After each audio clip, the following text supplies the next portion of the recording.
We're I live. didn't touch anything. You were talking. It's a very professional operation here. They're stunned.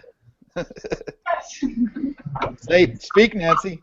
Oh, we're live? Yeah. Hello, everyone. Hello. How many of you are there? All of them. Too many. 60. 60. Oh, that's a good size. Well, welcome to week 2 of Confusiasm, eh? I want to know what all these things on the table are. Yeah. What all these? What are all these things on the table? Oh, look at them. Our amazing schoolboards. This is it. So what are you keeping score about? Can you hear the answers when they shout them out? No, she can't hear them. We're doing the quiz. Okay, Quiz. Jack here's Okay. the spokesman. Oh no, yeah, we were doing the quiz. Okay, and tell us about this one here, swag. Wow. 47 points. Yeah, you can see we like to use recyclable. Nice. Drinking the vodka and the wine and the kettle box, and we came up with this wonderful adventure. That is brilliant. And what was your so have you done the quiz yet? Yeah, so we're still on 0. There's always let's see. improvement. Let's see another one. Yeah, we can't be that close, so maybe somebody can show us their. Who wants to show their scoreboard? You got to come up closer, yeah. Bring it to the camera. I like the big. No, it's okay. They can score anything. Yeah, this is the duck. This is our team. I didn't know Donald Duck was famous in the Netherlands. Everywhere. And who drew the duck? Who drew the duck? Oh, internet. The internet. The internet drew the duck. Okay, I want the creative. Is there an attribution on that? For a Creative Commons, one of our questions. Excellent. Well, I expect by the end of the course you guys will be drawing them, right? Yeah, no. Okay. So I guess, before we look at any more, you're going to think, like, who are these two crazy people? We probably should introduce ourselves, right, Alan? I think so, Nancy. You first or me? Oh, you Okay, go fine. first, because I just been talking. Okay. Good morning. I am Alan Levine. I am coming to you in the morning from my home in Strawberry, Arizona. And I've been part of this class for, is it 4 years now we've been doing this? Yeah, 4 years. And so I run and build the website, and we'll be giving you advice and information as you start to do your blogging. I do web design. I teach media courses, so any questions about audio, video, animation, etc., I can look them up on Google. We've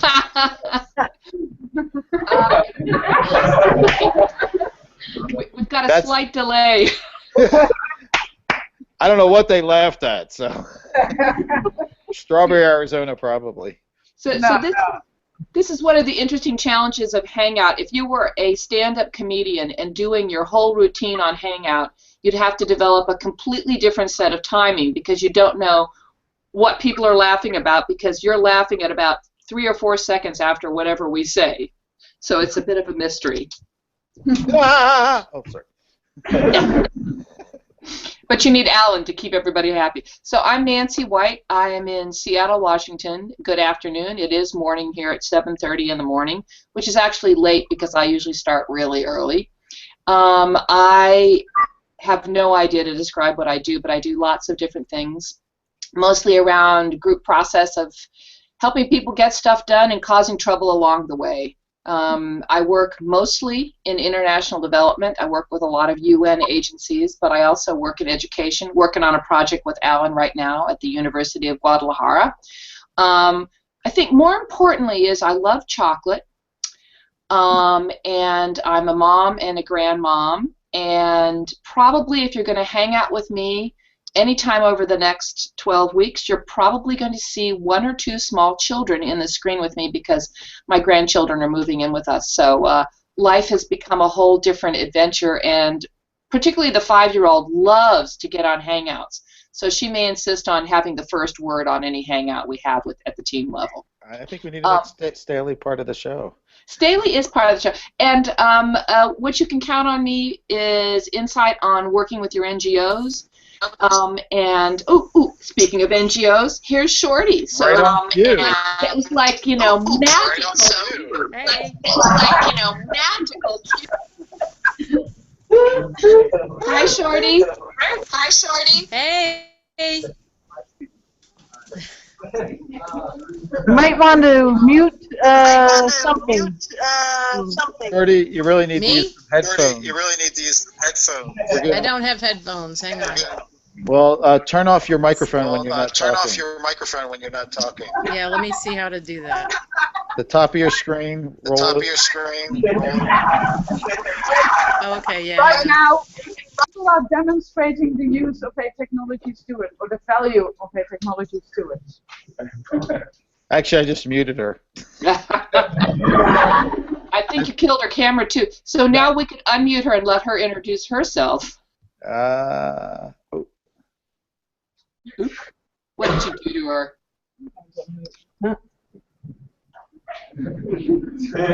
I think she turned off her camera. She meant to turn the microphone button off and turned off her camera. So, Shorty, if you want to mouse back up it to the top and turn your camera on. Oh, dear. I think we lost. I think we lost her. When she comes back on, she can introduce herself. Okay. Okay. Shorty, there's also a chat on the right, and sometimes when you don't want to say something but you want to signal someone else in a Google Hangout, it's really useful to type something in chat. So I can see out by Alan's eyes that he's now typing a note in the chat. You can tell when someone stops looking at the camera and they start looking down at their keyboard. So now she knows that. So, and this is perfect because we're going to be using Google Hangouts for our small group interactions with each other. So you have Shorty's back. I'm back. You want to introduce yourself? Well, hey, I'm Shorty Robbins. I'm in Sanford, Florida. Sorry, I don't have a computer at home, so I'm chatting with you on my phone. I don't have any screens going down any sides or any stuff like that. But I do see my mute button now, and I will do that when I stop talking. Anyway, I'm Shorty. I'm building a tiny house, and my NGO is a tiny house intentional community. And yes, Laura, I can hear you. Okay. You can hear me now? Yep. Yeah, okay. And Tiny House was in the news here in Seattle. Today, do that muting thing. There we go. It was in the news today because we have a homeless problem in our city, and there's talk of we have these homeless encampments where people, churches sponsor spaces for people to set up their tents, and they're now starting to work with tiny homes to have a set of mobile tiny homes to move for the encampments because our weather in the winter is just like the Netherlands. It just sucks in the wintertime. So it's fun to see this coming into our community as well, Shorty. Okay. Our tiny house community isn't aimed towards the homelessness. That's also something that's happening here in Florida. But ours is a group of people who are just looking for a place to live without mortgages and a sense of community. Yep. That's great. So, Laura, what do you want us to do for this time? Yeah, tell us what to do, Laura. Tell us what to do. Like we tell the students, we're not going to tell them what to do. Or Yannicka. Typing something, as you may or may not hear. Yeah, So, maybe, Shorty, maybe you could tell us what you got out of the project community from last year. Last year, one of the projects was to help us create awareness for tiny houses. and it was very successful because they helped us come up with a website, and now we have formed the American Tiny House Association using part of their design for the website. They also gave us some outstanding ideas for fundraising, a GoFundMe type thing, a lot of really good things to sort of get our community off the ground. And so what is your challenge today, this time? This time our challenge is to how to make our community sustainable. We're doing this really to save money, to not have a mortgage, to live lightly on the earth, and how can we do that without racking up a big loan? And that's what our challenge is today, is to take the acreage that we've identified and the group of people that we've identified, and how do we make this self-sustaining. Okay, thank you. Thanks, Shorty.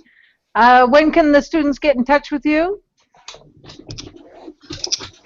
And anytime. We're ready to go. Anytime they've got a group together, and then we'll schedule probably a morning meeting was what we did last year, because 6 a.m. my time is 1 p.m. your time, and that works fine all the way around. And normally I'd be sitting outside on the porch of the tiny house for our chat. That's perfect. Okay, thanks. Just a logistical note. Shorty is in the U.S. East Coast, so she is 6 hours different than you. Alan and I currently are in the same time zone. Alan is not, he's in the southwest, I'm in the far west, and we are 9 hours different than you are. When daylight savings time changes, then Alan gets 1 hour closer to you, right? Yeah. So then we're at all different time zones, just to make it difficult. And there's a website called timeanddate.com, which is a useful thing if you can't add or subtract hours like me, because there's nothing worse than showing up at the wrong time for a meeting. Okay, well, time zones clear? Time zones clear? Okay, the students have some questions. Each team has a question they'd like to ask you. Could they get started on that? Yeah. And I'd like to ask teams to come up one at a time. Who's the first volunteer? Emilio. Come on up. Come on down. Bum, bum, bum, bum, bum. Yeah, they don't know the price is right. I don't either. Oh, okay. Hello. Hello. I'm Emilio. I'm from Spain. I'm in the group of the Sahiti Foundation, and my question is about the volunteering work. We have to find volunteers, and do we have to find volunteers also in Kenya? Ooh. Oh, so to me that sounds like a question for your client. So that will be one of the first things you're going to want to find out, is when you're scoping out any job, is figuring out what they really need. And one of the things, you guys have been thinking about what they need. They've written you a little bit, but sometimes when you actually talk to people, you may find they want something completely different. So be prepared to ask good questions, and you will succeed. If you ask them good questions like, tell me more about what you want the volunteers to do. Where do they need to be? What skills or what knowledge do they need to have? Then you can start figuring out how to answer that question. Now, if they say they need volunteers in Kenya, you need to ask them what they know about it. But if they don't know, then there's other places you can look, and that might be the next question we could talk about in the coming weeks. And then also, obviously, you probably don't know people in Kenya, so but Nancy probably does. So that's why we're a network. And she would ask other people, so that's how we connect you. Yeah, there are also some IDE students who have graduated who come from Kenya, and if you get on the IDE Hub on Facebook, then you can ask the questions there. Okay. Do you have any more questions? Nope. Okay. Thank you, Nancy. Thank you, Alan. Thanks, Emilio. Buenas tardes. The squirrel is trying to get in my office.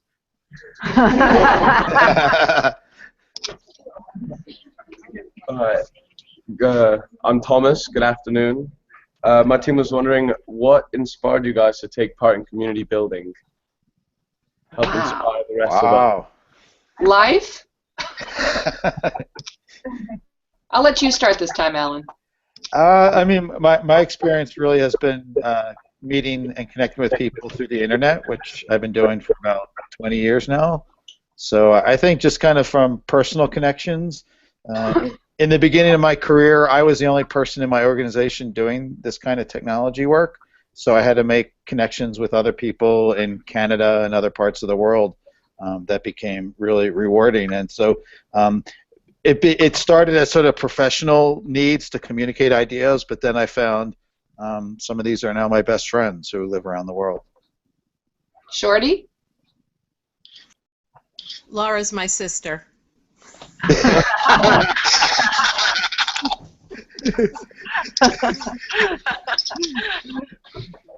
Good answer. It's genetics. It's genetics. Or guilt. Or guilt. Yeah, no, it just, I've always been a teacher, and it's kind of fun for me now that she's a teacher, and I'm just happy to help with our project. Great. So it's interesting, now that I've heard the two answers, I think about, I'm not sure what you're asking me. Are you asking about how I got involved in Project Community, or how I got involved working with communities in general? Is it the first or the second? What inspired you? What's the whole reason you got involved with it in the first place? With communities in general, or with the course? With community, helping out communities, community building. You know, I didn't know it, but all my life I've been involved with community building. And I've had a checkered career. I've worked in broadcasting, and my job was organizing all the public service work. I've worked in maternal child health. I've worked in public health. I've actually worked at an internet startup. And all of this showed me that the power of working together could do far more than working alone.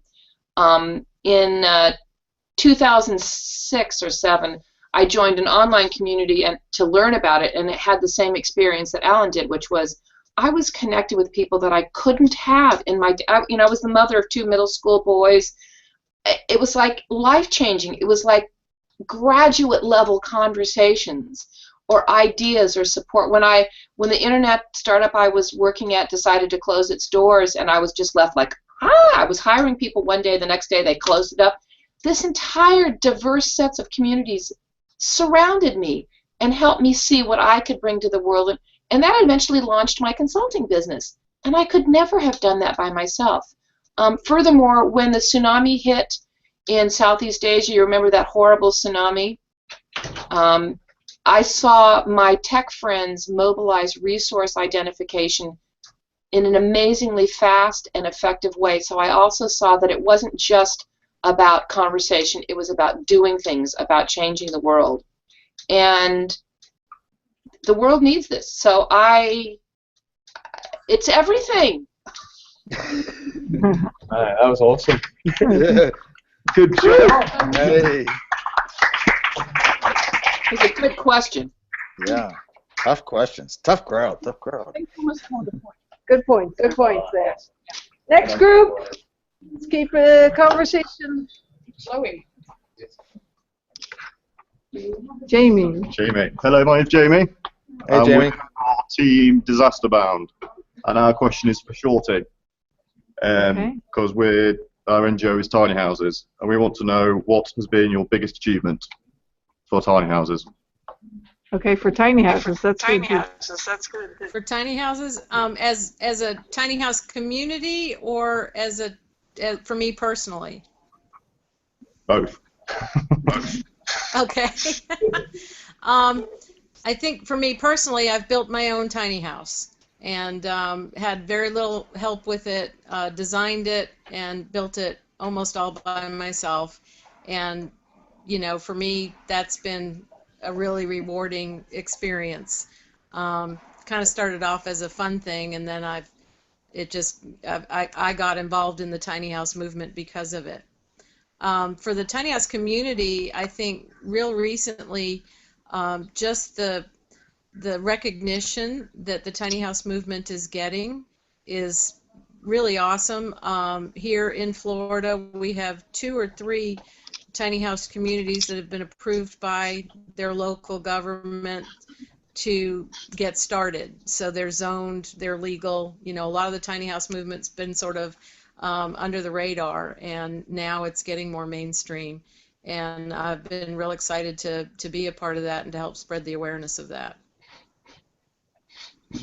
I have a good colleague and friend in Portland who's gotten bitten by the tiny house, and Randy works in the open source community, and he finds a lot of interesting parallels between the way open source communities network and share and what he's found in the tiny house community. Nice. Awesome. Thank you. Next question. Next question. We should get the next one lined up so they can come right up. Yeah. Next question. Next question. Come up. Okay, hey, I'm Inessa, I'm from Collaborators, and we would like to know, if you would have $1 million, which NGO you would donate it, and you can choose only one. Oh boy. Okay, I'll take a stab at that. I would give it to a community-based organization that was set up by women's groups. So, for example, there's one in Vietnam that's doing sanitation work.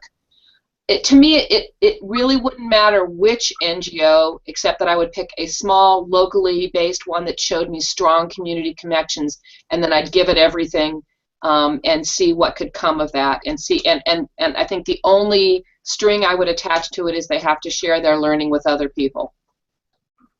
I would not give it to a UN agency. Okay. Good question. Okay, and how about Alan? That's tough.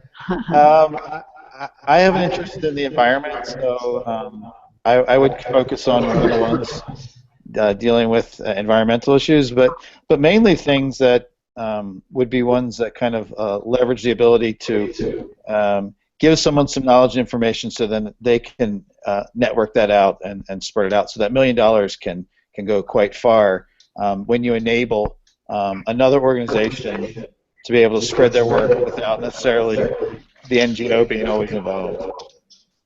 Or something with dollars. Okay. Beautiful. Thank you. $1 million. Who's giving us $1 million, Nancy? All right. I said, do you ever find it difficult working with people that are far away? And if so, what do you do to maintain your understanding of what is represented?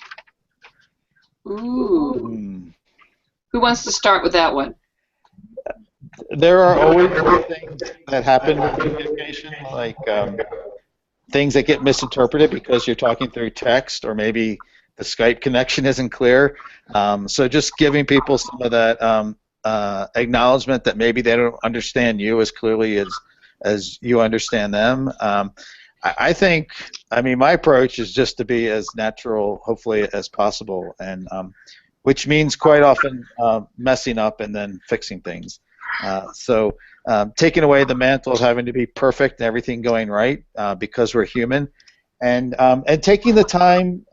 Nancy and I, we just get on early for this, and we just talk to each other. And so getting to know people as people, and not just being all about business in the project. Yeah, I would echo everything he said, and the on that last part is small, frequent communication can help build that trust and ability over time. So when the big challenges come, you can weather those much better. If you wait too long to talk, you try and do everything at once, and it never works. So if I'm in touch with my NGO, small little communication might be a strategy instead of just waiting and dumping everything on them. And that may be something Shorty can say yes or no to. She may have a different experience.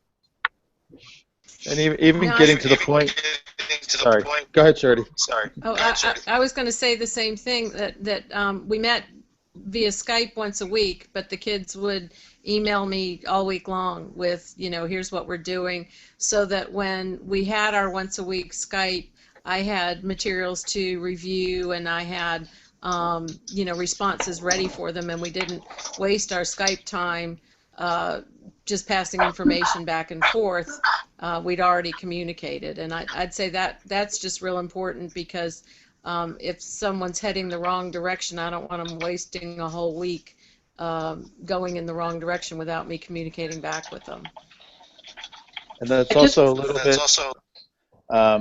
some of the approach that we're taking, where we're asking each team to have an ongoing blog site so they can be able to communicate to their NGO without it always having to be direct email and meeting, which consumes time for people like Shorty. So if she can sort of see publicly what you're doing during the week, you can make those times together more productive. And one more thing I just think is important, that you get to the point where you can say, I don't understand what you want, or I don't think that's a good idea. So on both sides, so you don't have to be worried as students or even consultants, like, what if the client doesn't like what I have to say? So it takes some time to get to that level of communication. Yeah, yeah. And I put a link in the chat. A guy interviewed me about virtual teams a while back, and there's a video up there if it's of interest at all. I think it's a little long myself, but okay, next. Okay, I just wanted to say I like that question the best, so an extra point for that one. It's all about the points. Yeah, we're still getting points for the project community quiz. They can rotate their bottles. Yeah. Next. Hi, I'm Esme from Netherlands.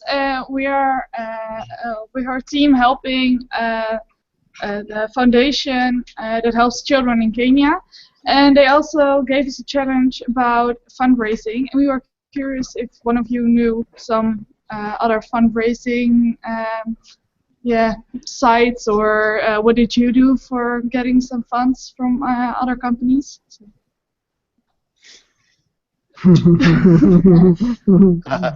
So this is interesting, because this is one of the things you need to research. So I would turn it around and say, which ones do you know already?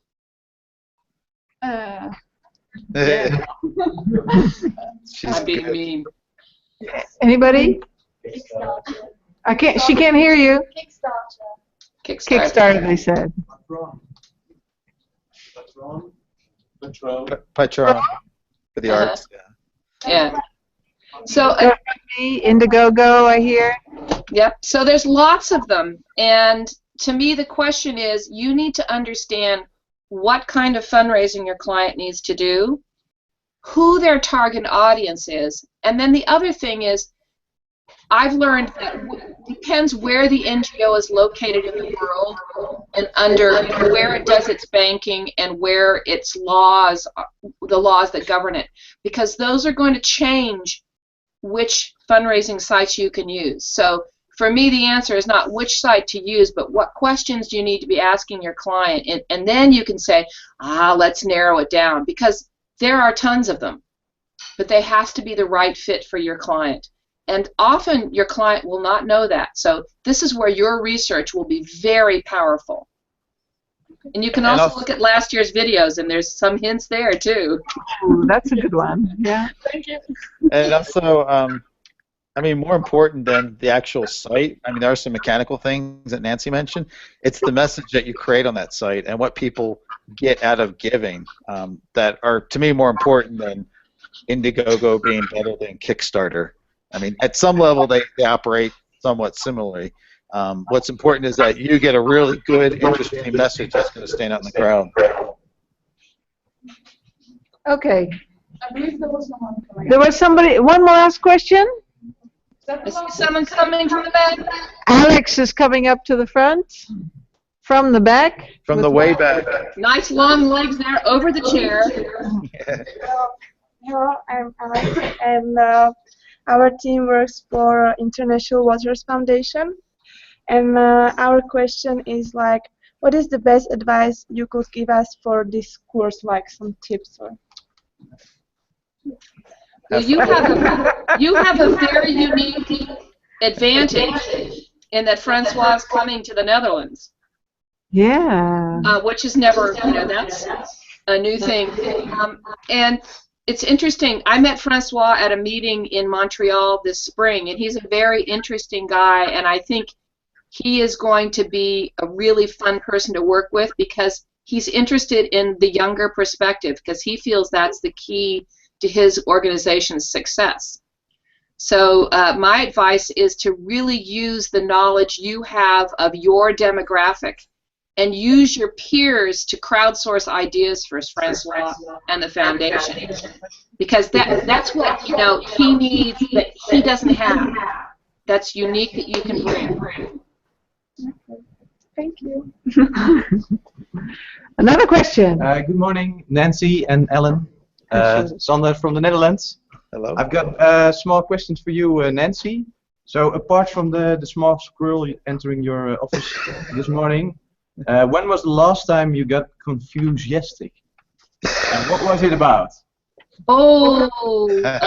Yesterday. I'm trying to figure out what it means to have my son and his 2 children and his 2 dogs move into my house and create a new family formation and how I'll get work done because I work at home. And I love my family, so I'm totally enthusiastic about supporting them, and I'm confused about how it's going to work out. And it's something it's a great learning opportunity. It scares me a little bit, but I'm ready. Okay. Well, I'd love to help you. You could call me and I'll. Remote babysitting, right? Yeah. Are there Any last questions? Anybody? that you think might be valuable for the rest of the group as well? Or things that you're curious about? One minute Snapchat. All right, then. Benji, come on down. As quick as you can. I want to see more vaulting over furniture. Yeah, That was quite good. Well, he's pretty big, so he could probably do that.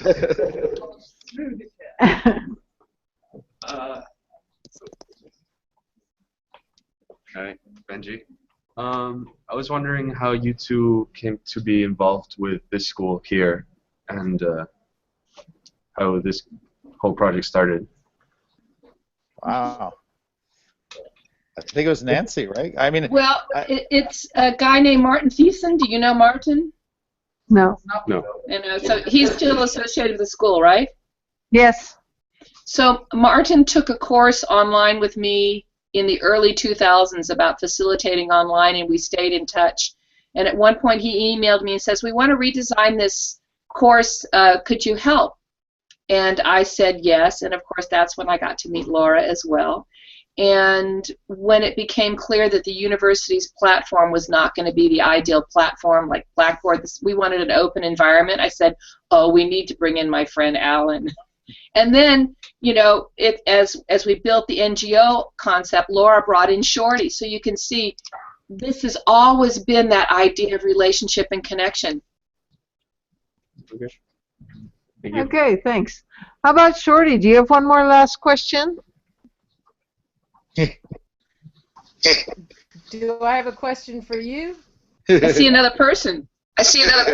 Yeah, this is Aurora. This is my granddaughter, Laura's great niece.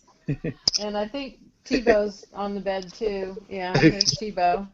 This is our personal little tiny house group. Nice. Nice. Now, we don't have any other questions. We're just looking forward to working with you guys. Okay, great. So I have a question. This goes to, it's more of an invitation. So as you guys think about meeting with any of us, please do use us. You have to initiate. And the second hint is don't wait to the last minute because I'm living my life in Confuciasm. And sometimes being able to plan is really helpful. So that's a gift you could give me, is to think about, maybe in this week we'd like to talk to Nancy, or clearly those of you working with Shorty will have a far more precise interaction. But Alan and I are kind of on call. Use us, but also try and schedule. Yes, definitely. Scheduling, you have every Monday afternoon with your tutor and every Wednesday afternoon that you get together in your groups. So those would be ideal times to find the right time zone to talk to your NGO with, and to Nancy and Alan if you have questions. And also, starting in about a week and a half, I'm actually going to be on the East Coast to the end of October, so my time zones will be shifting. Yeah. A little closer. And I wake up early. Yeah. And also, if you're putting your things on your blogs, your team blogs, Nancy and Alan will be reading those, so maybe you'll get some insights when they comment on your blogs. I would get that started this Wednesday, your team blog. On the website, there is a link, a button, isn't there, Alan? Yep. For setting up the blogs? Yeah. Here, I can put the link in here in the chat room. I don't know if they can see the chat, can they? Yes, they can. Okay. Just the idea is that each team will have a blog that one person will set up. So there's some information on the website for that one person who is going to set up the blog, and then they're going to invite your other team members to be authors on that blog. So you're all going to work. You're going to each be writing individually, but on a team blog, which in the beginning will be just talking about what you're trying to do, what you're researching and figure out. Towards the end of the class, we're going to work on changing that blog to be more of a site that will be about your project. So you'll see some of that transformation. And Nancy's showing on her screen sort of the information. I like that there's a step 0. That's for the geeks in the room who know about arrays. Any geeks? Any geeks who know about arrays? Anybody's? I don't see any hands. No, you're lonely in this one. You're lonely, says Janneke. You're lonely in this one. That's okay.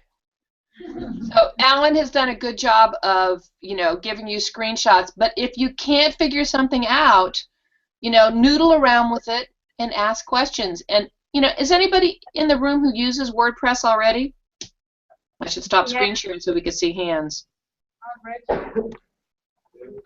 Good. Yep. So you have expertise in the room. So there's expertise online. There's expertise in the room. Use it. They're looking tired. Laura. Well, that's sure you can't see me. I'm tired. So I'd like to thank you guys. Thanks for joining us today. Thank you. And did you tally up the quiz? Do you have a result? Excuse me? Do you have a result of the quiz? Do we have a result of the quiz? They're changing the scoreboards. 6? We have a 6? 42 and all the 10. I'm not sure 42 is correct there, but 6, 2. 3 points. Yeah. 2 points scored over there. Invisible points scored. So will the winning team stand up with their scoreboard? 2 points scored over there. 1 upside down point scored over here. Would you guys like it if I put the quiz online so that you can look at the questions? Yeah? Okay, I'll do that. Put it in the blog. Put it in the blog. I'll put it in the blog. That's an easy blog for me. Yay! Yay! Go blog, Laura. Scoreboard. You see that scoreboard over there with the balls in it? Nice. I like that one. Nice. I Yeah. have the feeling that there are 2 rather unrealistic scores. Yeah. That's 21 there. So and 42. 42. But that's okay. We know better. So it kind of seems that there are 2 winners. Do we have 2 6s? 6. There's a 6. One very clear winner. Okay. Congratulations. And the name? Are you the Ducks? You're the Ducks. Okay, it fits. So that means the Ducks have won. The Ducks have won. What are the prizes? Yay! No more, What are the no more beer prizes? chips, but okay, you guys win. Applause for the Ducks. Woo! Oh, Ducks. The Mighty Ducks. They're not old enough to know about the Mighty Ducks. No. No. You'll have to research it. Well, Nancy, Alan, Shorty, thanks for joining us this afternoon. It's already 5:10 here, so we're going to close up shop. And I guess we'll all talk to you next time, and the teams will get in touch with you. And we'll see you online. Okay. Okay. Bye. Bye.